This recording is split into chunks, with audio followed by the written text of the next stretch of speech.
اکبر تجھے کربل کی سحر ڈھونڈ رہی ہے، اکبر تجھے کربل کی سحر ڈھونڈ رہی ہے، تو جیسے مؤذن کو فجر ڈھونڈ رہی ہے۔ اے لال میدان میں سنبھل کے ذرا جانا، برچھی تیرا مقتل میں جگر ڈھونڈ رہی ہے۔ محمد وعلی محمد صلی اللہ علیہ وسلم۔ سید کمال نبی پروردگار ان کی توفیقات میں اضافہ فرمائے۔ اپنی طرف سے چند اشعار اور اس کے بعد قبلہ کو دعوت خطاب دوں گا۔ جو ہے یہ زندگی آسان یا امام رضا، یہ سب ہے آپ کا احسان یا امام رضا۔ سفر نصیب ہو مجھ کو بھی خلد نگری کا، بلائیں مجھ کو خراسان یا امام رضا۔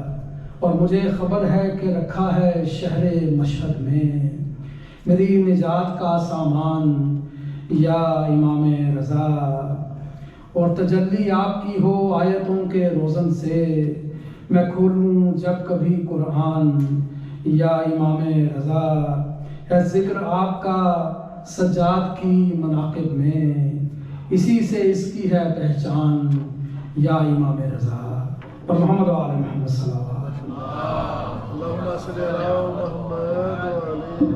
ساتھی بڑے ادب بڑے احترام سے ملتمس ہوں کہ بلا مولانا شیخ ارشد صاحب کی خدمت میں کہ آئیں اور آج کی اس مجلس میں خطاب فرمائے مومن سے سب مل کے نعرہ تکبیر، نعرہ تکبیر، نعرہ رسالت، نعرہ رسالت، سب مل کے نعرہ حیدری، نعرہ حیدری، حسینیت، حسینیت، یزیدیت، یزیدیت، برائے خوشنودی محمد و آل محمد بآواز بلند صلوات۔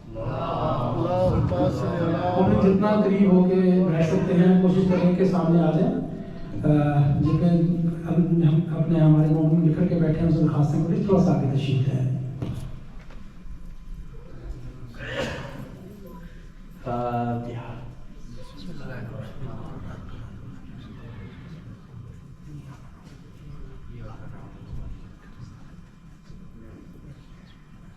لا حول ولا قوة إلا بالله العلي العظيم۔ حسبنا الله ونعم الوكيل، نعم المولى ونعم النصير۔ أعوذ بالله السميع العليم من الشيطان اللعين الرجيم۔ بسم الله الرحمن الرحيم۔ الحمد لله رب العالمين، بارئ الخلائق أجمعين، خالق السماوات والأرضين، ثم الصلاة والسلام على العبد المؤيد والرسول المسدد المصطفى الأمجد المحمود الأحمد، حبيب إله العالمين، أبا القاسم محمد وآل بيته الطيبين الطاهرين المعصومين المغرومين، لا سيما بقية الله في الأرضين، أرواحنا لتراب مقدمه الفداء، الذين أذهب الله عنهم الرجس وطهرهم تطهيرا۔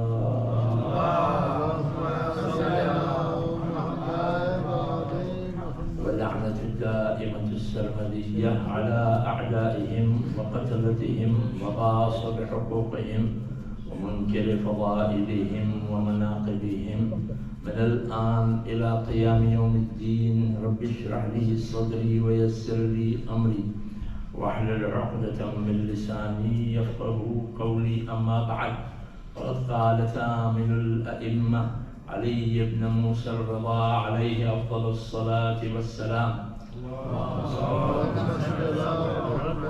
عن آبائه الطاهرين عن النبي صلى الله عليه وآله وسلم عن جبرائيل وعن الله، كلمة لا إله إلا الله حسني، ومن دخل حسني أمن من عذابي، صدق إمامنا الرضا عليه الصلاة والسلام۔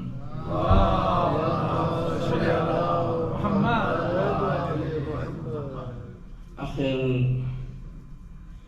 یہ مناسبتیں اہل بیت کی سالانہ آتی ہیں، اس کو ہم مناتے کیوں ہیں؟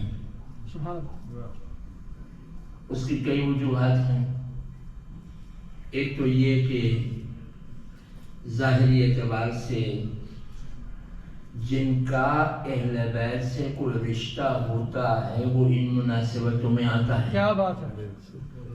اس لیے کہ مناسبت کہیں ہوتی ہے، کہیں پر کوئی برتھ ڈے ہوتا ہے، کہیں پر کوئی ایصال کی مجلس ہوتی ہے، کسی کے گھر میں کوئی مرنے والے کی ایصال ثواب کی مجلس ہوتی ہے یا پرسے کی مجلس ہوتی ہے، بیٹھک ہوتی ہے، تو وہی جاتا ہے جس کا کنیکشن گھر والوں کے ساتھ ہو۔ بے شک۔ تو لہذا یہ جو ہم مناسبتیں مناتے ہیں اہل بیت کی، یہ ہم اپنا رشتہ ظاہر کر رہے ہیں اہل بیت کے ساتھ، بے شک۔ کہ ہمارے اعمال تو کوئی خاص ایسے ہیں تو نہیں کہ جو ہم خود قبول کر سکیں، تو صرف ہم یہ رشتہ بنائے رکھتے ہیں تاکہ ہمارا وہاں پر کہنے کا رہے کہ ہمارا رشتہ ان کے ساتھ رہا ہے۔ اور ایک بات آپ یاد رکھیے، کوئی اگر آپ کی مناسبت میں اور آپ کے ساتھ ہمدردی میں کوئی آپ کے یہاں شریک ہو جائے تو آپ کا آگے جا کے اسے ٹھکرانا یا آنکھ بچانا کیا بات ہے! بہت مشکل ہوتی ہے۔ بس آپ یہ سمجھ لیجئے جب ہم اور آپ بنا ہمارے ایک دوسرے کے درمیان احسان نہ ہو، صرف ایک مناسبت میں آ کر ہم شرمندہ ہو جاتے ہیں کہ آنکھ آپ سے فیوچر میں بچا نہیں سکتے، تو وہ جو ارحم الراحمین کے ظہور کی نشانی مظہر صفات پروردگار ہیں، ہم ان کی مناسبتوں میں شرکت کر کے یہ اپنا نجات کا ذریعہ بنا رہے ہیں کہ کہیں قیامت میں سامنے بھی آ گئے تو نظر بچایا نہ جا سکے، اور جب نظر بچایا نہ جا سکے گا تو پھر نجات کا راستہ ہو جائے گا کہ نہیں ہو جائے گا؟ یا ہم اپنی نجات کے لیے یہ مناسبتیں مناتے ہیں۔ پہلی بات درود بھیجے پہلے بابا سے بلند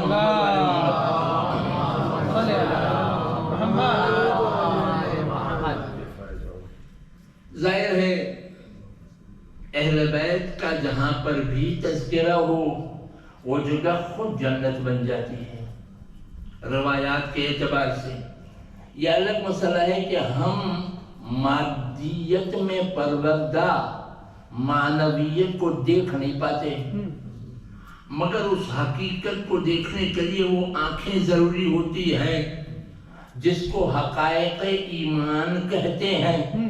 جیسے امیر المومنین سے، اور یہ بات آپ مجھ سے بہتر جانتے ہیں کہ امیر المومنین سے پوچھا گیا یا امیر المومنین آپ نے اس خدا کو دیکھا ہے جس کی پرستش کر رہے ہو؟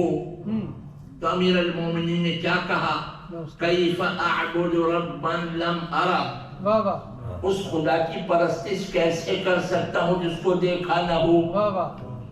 مگر ان آنکھوں سے نہیں بل بالحقائق الایمان، ایمان سے بھی نظر نہیں آتا ہے، حقیقت ایمان سے نظر آتا ہے۔ تو حقیقت ایمان جب ہوتی ہے تو خدا بھی چھپ نہیں سکتا۔ کیا بات ہے! تو اہل بیت کی محفل میں آ کر یا مجالس میں شریک ہو کر ہم اپنی ذات کو پہچان نہیں پاتے، ہم اس بحث کو سمجھ نہیں پاتے، بس وہی جان سکتا ہے جو اس حقائق ایمان سے تعلق رکھتا ہو۔ تبھی تو وہ روایت آپ کو مسلمانوں کے یہاں بھی کتاب میں ملے گی کہ جب اس لیے کہ پورے صراط پر قیامت کے دن پورے صراط جہنم سے گزر کے جائے گا، اور ہر آدمی جو بھی جنت میں جائے گا وہ پورے صراط سے گزرتا ہوا جائے گا۔ تو جب اہل بیت کا چاہنے والا، وہ کہ جس کا اہل بیت کے ساتھ رشتہ ہے، جب وہ پورے صراط سے گزرے گا تو اس کا کچھ ذکر نہیں ہوگا، صرف وہی گزرے گا اس محبت کو دل میں لیے ہوئے، جہنم میں سے گزرے گا پورے صراط پر سے، اور وہ بھی تیز آندھی کی طرح گزرے گا. پھر اس کے باوجود جہنم پکار کے کہے گی جز جز یا مومن فَإِنَّ نُورَكَ أَطْفَأُ نَارِي, کہ اے مومن جلدی نکل جا, تیری نور نے تو میرے آگ کو بجھا دیا ہے. تو یہ صرف دل میں محبت کا اثر یہ ہے کہ قیامت میں جب حقائق کھلیں گے تب ہمیں پتہ چلے گا کہ ان مجالس اور ان محافل میں شرکت کرنے کا فائدہ اور نقصان نہیں. نقصان کہاں, فائدہ ہی فائدہ ہے, بلکہ بہشت میں آپ بیٹھے ہیں. اور یہ بات وہ ہی جان سکتا ہے کہ وہ تو آپ نے واقعہ بہت سنا ہے کہ حبیب ابن مظاہر کو ایک عالم نے خواب میں دیکھا. جناب حبیب ابن مظاہر کو خواب میں ایک عالم نے دیکھا. کہا اے حبیب, آپ کا درجہ تو وہ بلند کہ شہدائے کربلا میں آپ شامل ہیں, اور شہدائے کربلا کا وہ درجہ کہ جس پر پورے شہداء غبطہ کریں گے, یعنی خواہش کریں گے کہ اس درجے پر پہنچ جائیں. اور پھر آپ کو تو امام نے گنج شہیدہ میں بھی دفن نہیں کیا, امام حسین کے دروازے کے سامنے دفن کیا الگ سے, تاکہ جو امام حسین کی الگ سے زیارت پڑے وہ آپ کو بھی سلام کرتا ہوا الگ سے جائے, یعنی منفرد طور پر. یہ آپ کا درجہ ہے. بتائیے اس کے باوجود بھی, اس کے بعد بھی آپ کو کچھ خواہش رہ گئی ہے؟ کوئی ایسا عمل رہ گیا ہے جو آپ کو بھی انجام دینا ہے؟ تو حبیب ابن مظاہر نے اس عالم نے کہا کاش مجھے پھر دوبارہ ایک مرتبہ زندگی مل جاتی, اور کاش میں مجلس حسین ابن علی میں شریک ہو جاتا. کہا حبیب ابن مظاہر, اتنے بڑے درجے کے بعد بھی ان مجالس میں بیٹھنے کا آپ کو اشتیاق ہے, اتنے بڑے درجے کے بعد. اب آپ یہ سوچئے غیبت کے زمانے میں خداوند عالم نے ہمارے لیے کتنی بڑی بہشت رکھی ہے کہ جو ہم ان مناسبتوں کے ذریعے سے اس درجات تک پہنچتے ہیں جن درجات کے لیے شہدائے کربلا.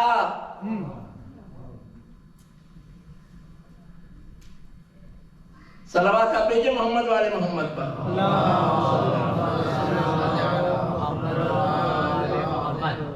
لہذا آپ یہ نہ سوچئے اچھا یہ جنت کا ٹکڑا ہو کیوں جاتا ہے؟ ہمارے ذکر کی وجہ سے. اس لیے کہ ان مجالس کے اندر خود بانی مجلس تشریف لاتی ہے اور وہ بھی بہشت کو چھوڑ کر آتی ہے. تب وہ جب آ جائیں گی تو ہر جگہ جنت بن جائے گی کہ نہیں بن جائے گی؟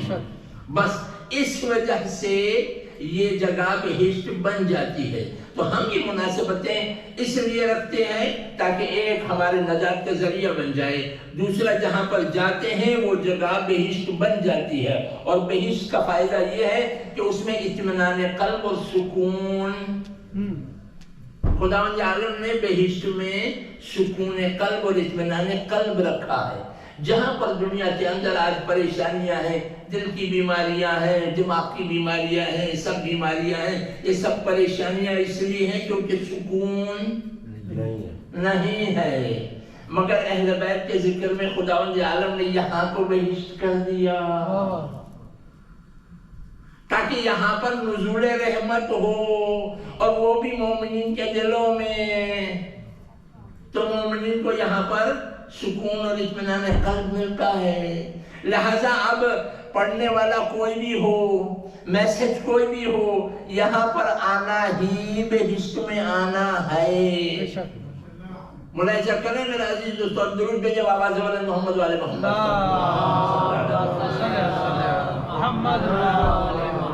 کرتاس شفاعت کے سوا اور بھی کچھ ماں, کرتاس شفاعت کے سوا اور بھی کچھ ماں, معاشر میں مودت کی جزا اور بھی کچھ ماں, جنت مجھے بخشی تو صدا غیب سے آئی, شبیر کے ماتم کا صدا اور بھی کچھ ماں. ماشاءاللہ. بر محمد والے محمد صلوات۔ اور بھی کئی وجوہات ہیں جس کی وجہ سے ہم یہ ہمارے لیے مفید ہے کہ ہم ان مجالس اور محافل میں شرکت کریں، یہ ہمارا فائدہ ہے۔ مگر ایک بات ضرور جس کی طرف میں آپ کا یعنی جو آپ کی خدمت میں مختصراً پیش کرنا چاہتا ہوں وہ یہ کہ ان محافل اور مجالس میں جب ہم شرکت کرتے ہیں تو ہمیں یہ دیکھنا ضروری ہے کہ کس کی مناسبت ہے، کن ذوات کی ہم بات کر رہے ہیں۔ وہ ذوات جن کی وجہ سے خداوند عالم نے آسمان و زمین بنائی ہے، پوری کائنات ان کے کنٹرول میں دی ہوئی ہے، جہاں پر انسان کی آنکھیں اب تک نہیں پہنچی، یعنی ان بائنوکولرز کے ذریعے سے انسان نے کہکشانوں کو دیکھا، سٹارز کو دیکھا، سیاروں کو دیکھا اور کہا بحر لا یتناہی ہے جس کی کوئی حد ہی نہیں ہے۔ یعنی ہماری آنکھوں نے بھی اور ہمارے سیاروں نے بھی اور ہمارے دوربینوں نے بھی یعنی ایک شکست مان لی کہ اب ہماری حد نگاہ میں اتنی طاقت نہیں ہے کہ ہم اس مخلوق کا احاطہ کر سکیں جس مخلوق کو اللہ نے محمد والے محمد کے صدقے سے بنایا ہے۔ اتنی بڑی طاقت کو بنانے کے لیے جس کی وجہ سے بنی ہو۔ اب میں آپ کی خدمت میں ایک گزارش کروں، ہمارے پاس دنیا میں کتنی تکلیفیں ہیں، ظاہری آپ تکلیفیں دیکھ لیجئے، مثلا اگر تیز آندھی چل جائے تو وہ بھی ایک تکلیف ہو جاتی ہے، اگر مثلا زلزلان آ جائے تو وہ بھی تکلیف ہو جاتی ہے، اگر کہیں خدا نخواستہ آگ لگ جائے تو وہ بھی تکلیف ہو جاتی ہے۔ یعنی انسان کے لیے بلائیں مختلف ہیں، یہ الگ الگ طاقتیں، چھوٹی چھوٹی طاقتیں ہمیں کتنا مصروف رکھتی ہیں کہ نہیں رکھتی۔ اب آپ ملاحظہ فرمائیے، یہ تو ہم دنیا میں اتنی سی چھوٹی سی برمنگھم میں رہتے ہیں، اس میں ذرا سا کچھ ہوا چل گئی، اس میں ذرا سا یہ ہو گیا وہ ہو گیا، اس میں پریشان ہو جاتے ہیں۔ تو اتنی طاقت تو اس زمین کی الگ الگ اجزاء میں ہے جو ہمیں پریشان کر دیتی ہے، تو سوچئے وہ کتنی طاقت ہوگی جو آسمانوں اور زمینوں میں پھیلی ہوئی ہے، جو ہماری حد نگاہ سے باہر ہے، اس میں کتنی طاقت ہے۔ اور اتنی طاقت ہے، اتنی انرجی ہے کہ جو لوگ ایسٹرونومی سے تعلق رکھتے ہیں وہ لوگ جانتے ہیں کہ اتنی طاقت وہاں پر کہ اگر ان سیاروں کی حقیقت کو ہم سمجھ لیں کہ وہاں پر کیا چلتا ہے تو ہم گھبرا جائیں کہ ہو کیا رہا ہے، اتنا کچھ ہو رہا ہے آسمانوں کے اندر اور سیاروں کے درمیان۔ یہ جو آپ ستارے دیکھ رہے ہیں نا، رات کو جو آپ کو ستارے نظر آتے ہیں، یہ حقیقت میں وہ ستاروں سے جو نور چلا تھا ملینوں سال پہلے، وہ آپ کو آج نظر آتا ہے۔ یعنی یہ آج کا نکلا ہوا نور نہیں ہے، وہاں سے وہ ستارہ وہاں سے چل چکا، کہیں اور پر ہے، ابھی وہاں سے نور ساطع کر رہا ہے، مگر جب تک وہ نور ہماری آنکھوں تک پہنچے گا تو ملینوں اور سال گزر چکے ہوں گے۔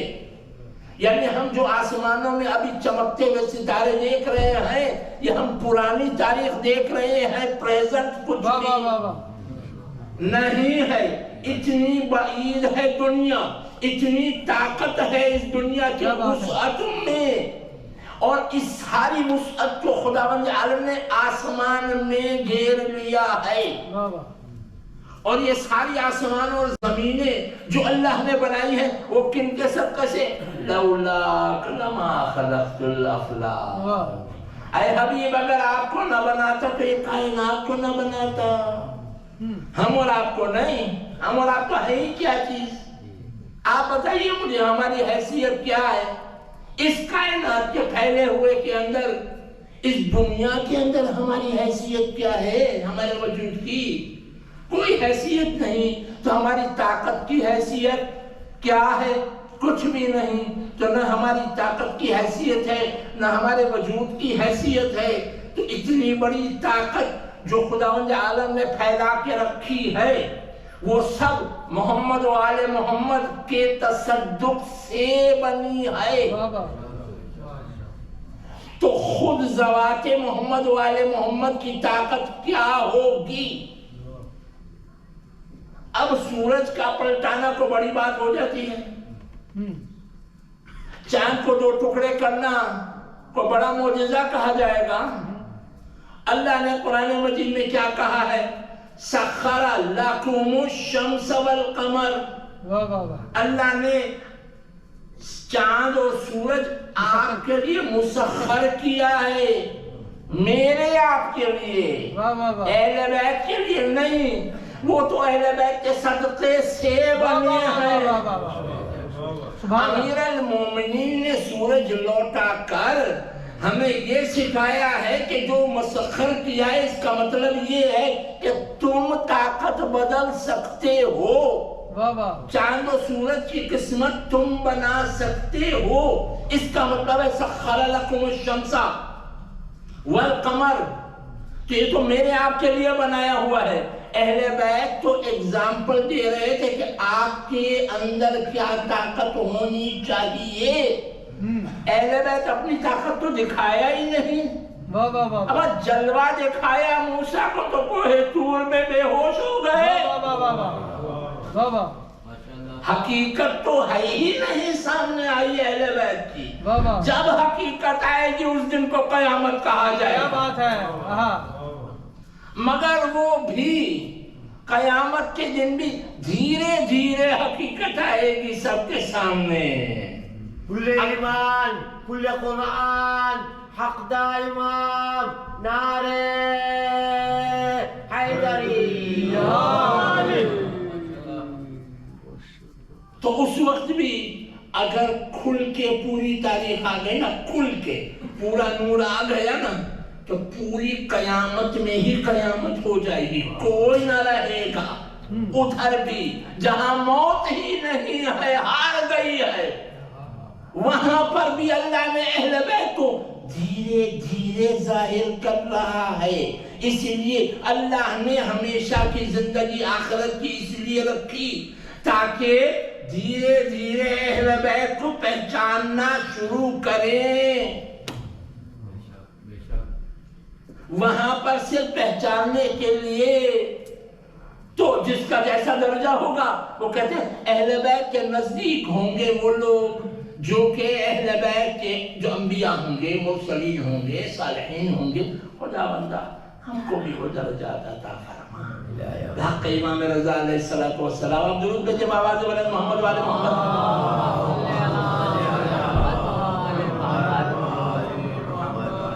تو یہ قریب کیوں ہوں گے؟ اس لیے کہ وہ درجات کے پہچاننے میں قرب رکھتے ہوں گے۔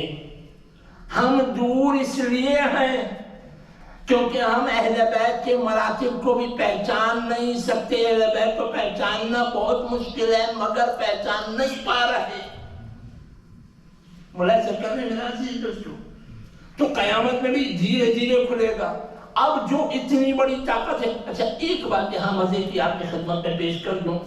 آپ کو پتا ہے، آپ نے سنا ہے کہ مرنے والے جب ہم جنازہ اٹھاتے ہیں نا، میت اٹھاتے ہیں تو میت چیخیں مارتا ہے، ٹھیک ہے نا، سنا ہے نا؟ تو آپ چیخیں آپ نے سنی ہے کبھی؟ نہ میں نے سنی ہے نہ آپ نے سنی ہے۔ جنازہ ہم آرام سے اٹھا لیتے ہیں، نہ کسی کو چیخ کی آواز سمجھ میں آتی ہے نہ سنائی دیتی ہے، مگر روایت یہ کہتی ہے وہ چیختا بھی ہے، چلاتا بھی ہے، بولتا بھی ہے، نہ مجھے سنائی دیتا ہے نہ آپ کو سنائی دیتا ہے نا میرے عزیز دوستو۔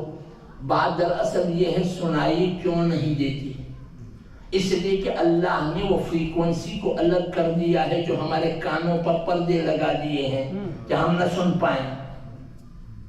ملاحظہ کریں میرے عزیز دوستو، مگر کیوں اللہ نے پردے لگائے ہیں وہ بھی سن لیجئے۔ اس لیے کہ جب مومن یہاں سے دنیا سے جاتا ہے، جب مومن یا کوئی بھی مرنے والا جب اس دنیا سے جاتا ہے، چاہے مومن ہو چاہے مومن نہ ہو، تو اس کے سامنے وہ پردے کھل جاتے ہیں کہ جو ہمارے لیے ابھی پردے ہیں اس دنیا میں، صرف خاص لوگ اس دنیا کو اس دنیا میں دیکھ سکتے ہیں زندگی میں۔ ملاحظہ کر رہے ہیں، میں کوئی سخت تو گفتگو نہیں کر رہا ہوں، بڑی سمپل سی میں آپ کی خدمت میں مثال دے رہا ہوں۔ تو دراصل خداوند عالم نے مردوں کی آواز پر پردے اس لیے لگا دیے ہیں کہ وہاں کی سیکرٹ یہاں پر زندوں پر کھل نہ جائے، اس لیے کہ چاہے مومن مرتا ہے چاہے منافق مرتا ہے، من یموت یرانی، جو بھی مرتا ہے وہ علی امیر المومنین کو دیکھتا ہے۔ علی امیر المومنین کو دیکھنے کا مطلب یہ نہیں کہ علی امیر المومنین وہاں سراہنے ہی آتے ہیں، نہیں، علی امیر المومنین کو جدھر بھی آنکھ اٹھا کے دیکھتا ہے ادھر علی علی نظر آتا ہے۔ نعرہ کیونکہ وہ حقیقت کھل جاتی ہے نا کہ اس دنیا کی حقیقت کیا ہے۔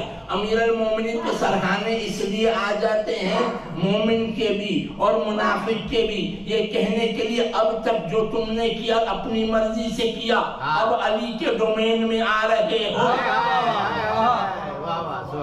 اس لیے سرحانے آ جاتے ہیں۔ مگر یہ مردوں کی زبانوں پر اللہ نے سیل لگا دی ہے یا ان کی آواز پر ہمارے کانوں کے لیے پردے اس لیے لگا دیے ہیں تاکہ ہمیں پتہ نہ چلے کہ وہاں پر کیا ہے، کیا سیکرٹ رکھی ہوئی ہے۔ یہ تو مردے ہی جانتے ہیں کہ کیا ہے۔ مگر میرے عزیز دوستو، یہ آپ کی خدمت میں اس لیے میں گزارش کر رہا ہوں کہ اتنی بڑی طاقت خداوند عالم نے اہل بیت کے تصدق سے بنائی ہے۔ ابھی اہل بیت کو ظاہر نہیں کیا، ابھی اہل بیت پردے میں ہیں۔ سبحان اللہ، سبحان اللہ۔ چاہے آپ کے سامنے 12 امام بھی آ جائیں ان کے ظہور کے وقت بھی، پھر بھی ابھی پردے میں ہیں، سبحان اللہ، اس لیے کہ ان کی حقیقت ابھی ظاہر نہیں ہوئی ہے۔ اور اس بات کو یاد رکھیے میرے عزیز دوستو، ظہور ظاہری ظہور ہو سکتا ہے مگر حقیقت کا ظہور ناممکن ہے، اور اس دنیا میں وہ طاقت ہی نہیں ہے کہ وہ حقیقت کو سمجھ سکے۔ اب میں آپ کی خدمت میں گزارش کر رہا ہوں، ہم یہ مناسبتیں ان اہل بیت کی اس لیے مناتے ہیں تاکہ پہچان لیں ایسوں کی ایسے ہیں، اتنے بلند مقام والی مرتبت والے سبحان اللہ، سماعت ہیں۔ پھر اس کے بعد ان کی اگر زندگی دیکھیں تو بالکل سادہ، سبحان اللہ، ہے نا سادہ۔ جی جی۔ اب آپ مجھے یہ بتائیے، ایک دنیا کا بلیونیر ہو، بہت بڑا طاقتور ہو، بادشاہ ہو کئی کنٹریز کا، پہلے زمانے میں ہوا کرتے تھے، اب تو چھوٹی چھوٹی کنٹریز ہو گئی، ان کے بھی بادشاہوں کے دبدبے کیسے ہوتے ہیں؟ ہمارے زمانوں کے بھی پرائم منسٹر ہوتے ہیں یا پریسیڈنٹ ہوتے ہیں یا کنگ ہوتے ہیں، ان کے کیسے، ٹھیک ہے نا؟ تو اب ملاحظہ فرمائیے میرے عزیز دوستو، اتنا بڑا مرتبہ والا تو کتنا اس کا پریسٹیج ہوتا ہے، کتنی اس کی ایلیویشن ہوتی ہے، کتنی اس کی دبدبہ ہوتا ہے، اس کے ساتھ کتنی فوج بھی ہوتی ہے، کیا گاڑی ہوتی ہے اور کیا پیلس ہوتا ہے اور کیا انتظام ہوتا ہے کہ نہیں ہوتا؟ اور کائنات کے بادشاہ آپ کے سامنے زمین پر بیٹھ جاتے ہیں، اور پھر جب انہیں مامون نے ولی عہد بنا بھی دیا، امام رضا کو ولی عہد بنا بھی دیا، تو اتنا بڑا مرتبہ پانے کے بعد بھی اپنے غلاموں سے کہا آؤ میرے ساتھ آ کے کھانا کھائیں۔ سبحان اللہ، سبحان اللہ۔ یہ انکساری ہے، یہ تواضع ہے، یہ مناسبتیں اس لیے منائی جاتی ہیں تاکہ اہل بیت کی حقیقت کو پہچانوں، اور دیکھو ان کی زندگیاں کیسی تھی دوسرے لوگوں کے ساتھ، اس طریقے سے رہنے کا سلیقہ ہوتا ہے، یہ طریقہ ہوتا ہے کہ لوگوں کے ساتھ مراعات کرنا ضروری ہوتی ہے، لوگوں کے ساتھ مروت کے ساتھ پیش آنا ضروری ہوتا ہے، یہ طریقہ ہے۔ آدمی کتنا بھی بلند ہو جائے اچھا ایک اور مظلومیت اہل بیت کی خاص، یہ الگ مسئلہ ہے کہ ہم یہ سمجھتے ہیں کہ اہل بیت کو شہید کر دیا گیا، زہر دے دیا گیا، قتل کر دیا گیا، زخمی کر دیا گیا، تلوار سے شہید کر دیا گیا، یہ مظلومیت ہے، بے شک یہ مظلومیت ہے اپنے مقام پر۔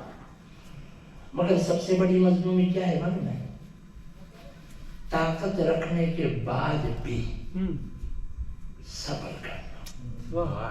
ہائے اب آپ مجھے یہ بتائیے، میں ممبر پہ کسی بھی مومن کی یعنی نام لے کر بے عزتی کروں پبلک میں، ابھی خدا نخواستہ، تو بتائیے کیا حالت ہوگی اس مومن کی؟ معاف کرے گا مجھے؟ نہیں کرے گا۔ غصہ آئے گا کہ نہیں آئے گا؟ اور اگر اس کے پاس طاقت رہی تو مجھے دکھا بھی دے گا، ہے نا؟ ایسا ہی ہوگا نہیں؟ آپ ملاحظہ کیجئے، کائنات کا بادشاہ ہے ہائے ہائے جس کی ولادت کے لیے کہا گیا تھا یہ اس کی بادشاہت مشرق میں بھی ہوگی مغرب میں بھی ہوگی، سبحان وہ امام رضا کی بات ہو رہی ہے۔ سبحان اللہ پر محمد والے محمد صلوات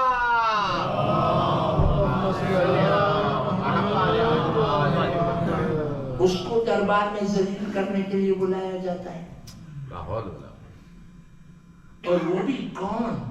کمینہ مامون، بے شمار لعنت۔ درباریوں سے کہتا ہے آئیں تو پردہ نہ ہٹانا،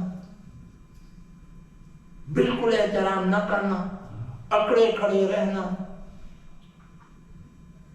بلاؤ امام رضا کو، سب کو ٹریننگ دے دی۔ آپ نے واقعہ سنا ہے؟ بادشاہ ہے، اللہ نے عطا کی ہے طاقت۔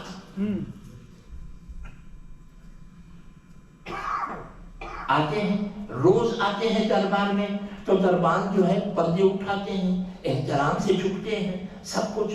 آج کو پردہ اٹھانے والا بھی نہیں ہے، مگر امام رضا خود آئے، جیسے ہی پردے نے خود دیکھا سبحان اللہ کہ آج یہ اکڑے ہیں تو ہم اکڑ نہیں سکتے۔ انسان بھلے جو بھی سوچے، کائنات اطاعت اہل بیت کر رہی ہے، پردے خود بخود اٹھنے لگے، امام رضا خود بخود دربار میں داخل ہونے لگے، ایک پردہ کھلا، دوسرا پردہ کھلا۔ درباریوں میں جو سپائس تھے انہوں نے جا کر مامون سے کہا، مامون غضب ہو گیا، اگر تیرے آدمیوں نے پردہ نہ اٹھایا تو سارا ہمارا ہی پردہ کھل جائے گا۔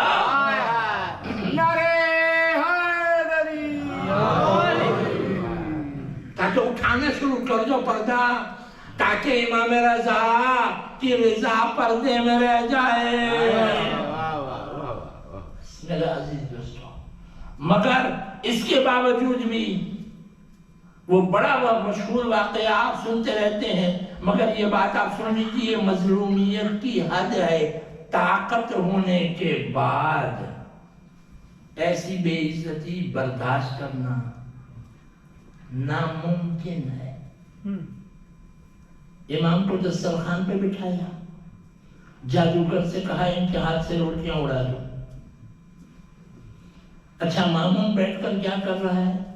یا رسول اللہ بسم اللہ بسم اللہ بسم اللہ بسم اللہ، آپ فرزند رسول ہیں، آپ بسم اللہ کریں۔ امام نے روٹی اٹھائی، مامون نے جادوگر کو اشارہ کر دیا، جادوگر نے جادو کے ذریعے سے روٹی غائب۔ اب آپ کہیں گے امام کے ہاتھ سے روٹی کیسے غائب ہو سکتی ہے؟ تو سن لیجئے، امام اپنی طاقت سے نہیں جیتا ہے، انسانوں کے لیے ثمر بن کے جینا چاہتا ہے کہ اگر ایسی سچویشن ہو تو ہم اور آپ کیا کریں۔ جادوگر نے اپنا کام کیا، تب جیسے ہی روٹی اڑ گئی نا امام کے ہاتھوں سے، تو لوگوں میں وہ سمرکنگ کا سسٹم جو۔ اب آپ ملاحظہ فرمائیے، ہمارے ساتھ اگر ایسا ہو جائے تو ہماری کیا حالت ہوگی؟ ہم غصے سے لال نہیں ہو جائیں گے؟ یا اللہ رسول آپ فکر نہ کریں، پلیز آپ دوسری روٹی اٹھائیں۔ امام رضا نے دوسری روٹی اٹھائی، اخلاق کے کمال نے دوسری روٹی اٹھائی، صاحب خلق عظیم کے بیٹے نے روٹی اٹھائی، سبحان اللہ، نہ سرخی آئی چہرے پر، نہ غم نظر آیا. اتنی عزت پروردگار کو بے عزت کرنے والوں نے بے عزت کرنے کی کوشش کی، مگر جلال کے چہرے پر، جمال کے چہرے پر ابھی جلال نہ آیا. دوسری روٹی اٹھائی، پھر جادوگر نے وہ بھی روٹی اٹھا لی. امام نے کہا جادوگر جو بھی جادو کر رہا ہے اپنے جادو سے باز آ جا، زیادہ نہ کر. پھر تیسری مرتبہ کہا یا ابن رسول اللہ. امام نے پھر روٹی اٹھائی، پھر جادوگر نے غائب کر دیا. امام نے شیر قالین سے کہا اے شیر جادوگر کو نگل جا. آئے آئے آئے. یہ جو ہمارے تصور میں ہے، دیکھیے جو تصویر بنی ہوتی ہے وہ آرٹسٹ کے دماغ کا وہ امپریشن ہوتا ہے جو وہ آرٹ پر لگاتا ہے. یہ جو کارپیٹ کے اوپر، قالین کے اوپر کوئی بھی آرٹ بنا ہوتا ہے، چاہے زندہ شیر کی وہ شکل ہوتی ہے، وہ اصل شیر کا فوٹو نہیں ہوتا، یعنی اس کی اصل نہیں ہوتی، وہ ایک امپریشن آرٹسٹ کے دماغ کا ہوتا ہے. ایسا ہی ہے بھائی جو فوٹوگراف ہوتا ہے نا، فوٹوگراف وہ اصل شیر کا فوٹوگراف نہیں تو الگ مسئلہ ہو. اصل شیر تھا جس کا آپ نے عکس لیا، مگر جو قالین پر ڈرا ہوتا ہے وہ آرٹسٹ کے دماغ کا امپریشن ہوتا ہے، اس کی کوئی حقیقت پیچھے ہوتی. امام نے کیا کہا؟ اے آرٹسٹ کے امپریشن زندہ ہو کر جو حقیقت زندگی میں جو گزر رہا ہے اس جادوگر کو نگل لے. آرٹسٹ کے دماغ کا امپریشن زندہ ہوا. سبحان اللہ. جادوگر حقیقت تھا. امام نے یہ نہ کہا یہ ہے جادوگر. ہائے ہائے ہائے اشارہ بھی. جب ہادی ہدایت کرتا ہے تو پن پوائنٹ نہیں کرتا. سبحان اللہ. عیب کرنے والے کے عیب کی طرف اشارہ نہیں کرتا. ہدایت ایسی ہوتی ہے آرٹسٹ کے امپریشن کو بھی کہ وہ صحیح جادوگر کو نگل لے. اگر غلط جادوگر کو نگلا ہوتا تو وہیں پر مامون کہہ دیتا یہ جادوگر تھوڑی تھا. مطلب اصل جادوگر کو نگل لیے. اب مامون حیران. امام نے کہا تیری طرف بھی موڑ دوں. اپنا رسول اللہ معافی چاہتا ہوں. کیسے کہیں واپس؟ امام نے کہا اچھا جا. جیسے کہا جا، وہ جا وہ کیا، وہ غائب ہو وہیں پھر دوبارہ. آرٹسٹ کا امپریشن بن گیا، یعنی وہ جو اصل تھا اسے بھی آرٹسٹ کا امپریشن بنا دیا. یہ تو ابھی کچھ بھی نہیں ہے، یہ تو آپ کے اختیار کا اگزامپل امام نے دیا ہے. امامت کا یہ معجزہ ابھی بھی نہیں ہے. سبحان اللہ. جو اہل بیت نے ابھی دکھایا ہے علم کے 2 حرف ہیں، ابھی 72 حرف اور بھی علم کے ہیں جو ہمارے سامنے دنیا میں ابھی آئے. سبحان اللہ. اور جو آسمانوں میں ہیں وہ تو اور ہی ہیں جو اس دنیا میں علم آ ہی نہیں سکتا. نعرہ حیدری. بس ہم مناسبتیں اس لیے مناتے ہیں تاکہ ہمیں پتہ چلے اہل بیت کی ذوات کتنی بلند ہے اور اہل بیت نے کس طریقے سے اس لائف کو، اس زندگی کو گزارا ہے. بس میرے عزیز دوستوں، وہ ایک دن وہ تھا جب امام رضا علیہ السلام کو مامون نے دعوت پر بلایا تھا. اس نے بھی امام کو ذلیل کرنے کی کوشش کی تھی، مگر وہاں پر وقت مناسب نہ تھا. امام نے ولی خدا ہونے کی ایک دلیل چھوڑ دی. ان کے لیے، مگر ایک وقت وہ بھی تھا جب آدھی رات کو امام رضا علیہ السلام کو مامون نے بلایا، تب امام نے ابو السلط سے کہا، ابو السلط میں نے کل رات کو اپنی دادی فاطمہ الزہرا کو خواب میں دیکھا ہے، اپنے نانا رسول اللہ کو دیکھا ہے، میرے نانا رسول اللہ نے مجھ سے کہا بیٹا ہماری طرف چلے آؤ، اس لیے کہ جن حالات میں آپ زندگی گزار رہے ہو ہمارے پاس بہتر زندگی ہے۔ اس کا مطلب یہ ہے کہ ابو السلط اب مامون مجھے زہر دے دے گا۔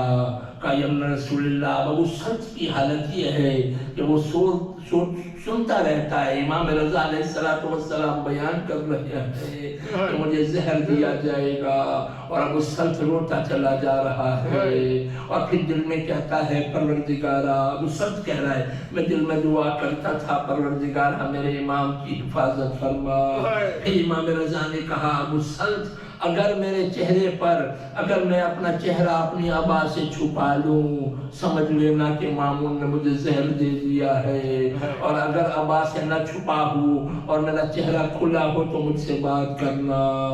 بس ابو السلط کہہ رہا ہے امام مامون کے دربار میں آج ہی رات کو گئے، مگر پھر اس کے بعد اب جب آئے ہیں تھوڑی دیر کے بعد تو امام کا چہرہ چھپا ہوا تھا ابا سے، امام نے اپنے چہرے کو چھپایا ہوا تھا، میں روتا رہا۔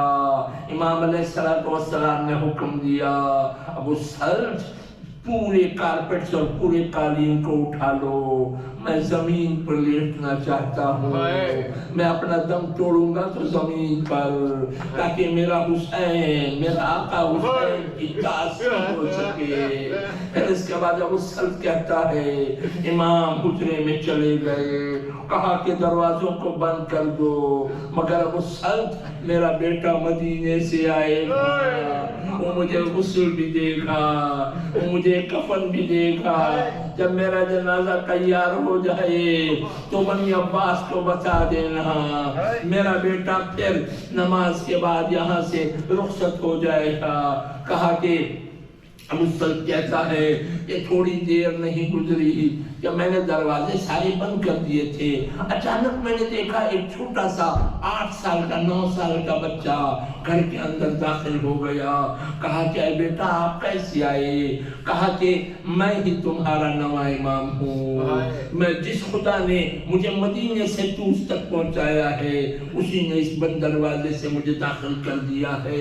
ایک مرتبہ میں نے گریہ کرنا شروع کیا، نویں امام حجرے میں داخل ہوئے، میں نے کچھ سنگن کی آواز سنائی دی، ایسا لگ رہا تھا گویا 8ویں امام 9ویں امام کو کچھ وصیتیں کر رہے تھے۔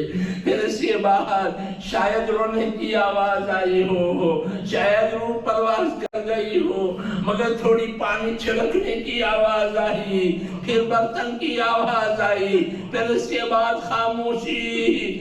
جیسے دروازہ کھلا میں نے 9ویں امام کو پریشان بال میں دیکھا، میں نے کہا یا رسول اللہ کیا ہوا؟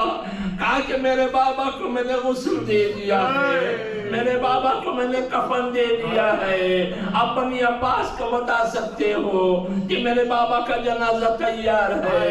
میں روتا رہا، 9ویں امام علیہ السلام کی اس یتیمی پر پرسہ لینے لگا۔ بس میں یہی کہنا چاہتا ہوں، مجھے ایک اور یاد آ رہا ہے غریب، جس کا بیٹا تو مقتل میں تھا، مگر جس کا جنازہ مقتل میں تھا مگر اس کا بیٹا اسے غسل نہ دے سکا، نہ کفن دے سکا، اس لیے کہ سجاد کے ہاتھوں میں ہتھکڑیاں، پیروں میں بیڑیاں، گلے میں توق خاردار، سجاد اگر آتے تو بابا کو کیسے دفن کرتے؟ وَسَيَعْلَمُ الَّذِينَ ظَلَمُوا آلَ مُحَمَّدٍ حَيَّ مُنْقَلَبٍ يَنْقَلِبُونَ إِنَّ لِلَّهِ وَإِنَّا إِلَيْهِ رَاجِعُونَ أَلَا لَعْنَةُ اللَّهِ عَلَى الْقَوْمِ الظَّالِمِينَ۔ پروردگار اس قلیل عمل کو اپنے درگاہ عالی میں قبول فرما۔ پروردگار امام رضا علیہ السلام کا واسطہ دنیا میں ہمیں اہل بیت کی معرفت عطا فرما، آخرت میں ان کی شفاعت نصیب فرما۔ ہم کو ان کی زیارتیں نصیب فرما الہی محمد والے محمد کا واسطہ ہمارے مرحومین کو جو والے محمد میں جگہ عطا الہی فرما ہماری عاقبت بالخیر فرما الہی مومنین کے گھروں میں برکت و وسعت نازل فرما مومنین کے گھروں سے بلاؤں کو دور فرما حق محمد والے محمد المومنین نے التماس سے دعا کی ان کے حق میں ہماری دعاؤں کو مستجاب فرما الہی پروردگارہ محمد والے محمد کا واسطہ امام زمانہ کے ظہور میں تعجیل فرما ہم کو ان کے ناصرین میں شمار فرما ماتم ماتم حسین حسین یا حسین یا حسین یا حسین